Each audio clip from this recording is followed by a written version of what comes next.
Welcome, hello again. Today we are going to talk about role play.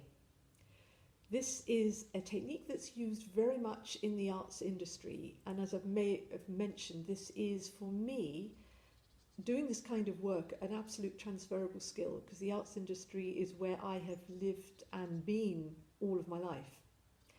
I find this particular technique absolutely fascinating, and it involves a selection on your part of someone in your particular area of work who seems to have everything together, as we might say, the full package.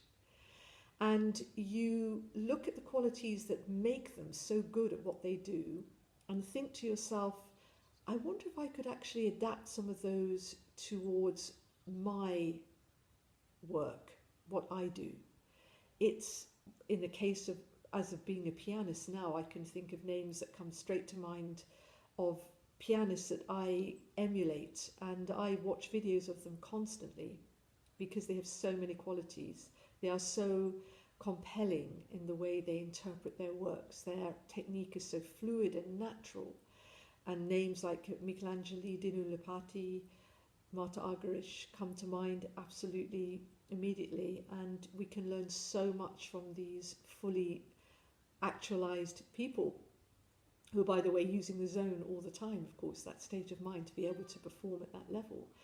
And as a speaker, you'll be looking at people in your company, perhaps, or even your CEO, who have this wonderful, amazing stage presence, and they come over with such authority and yet with such passion. They believe in everything they're speaking about externally. They look great, and you think, yeah, I'd like some of that. That's what role play is. Now, I want to emphasize really clearly, straight away, that this is not a technique you use while on stage. It is a preparation process that is integrated into how you prepare for your event. And probably the latest phase you would use it maybe is while you're off stage, but the minute that you walk on stage into your event, it's very important that you accept that those qualities that you've been practicing and working into your technique will be present to some degree, but the most important part of all of this is that you are authentic. It needs to be coming from you with your uniqueness. That's the way you will reach people and communicate really powerfully and effectively. That is why I do not agree with a lot of stylized programs out there that say you should look a certain way and do a certain thing. It's never going to work because that's not natural to that person in front of you. And that's what my consultancy is about, is finding that uniqueness that is you when you are in a zone state, and then using that in everything that you do in front of people.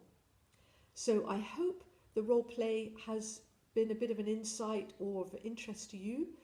I will be talking next week about setting goals, because that's actually an important part of the confidence level that we need to present and to perform really beautifully. And that will be part of my next quick chat with you. Speak soon.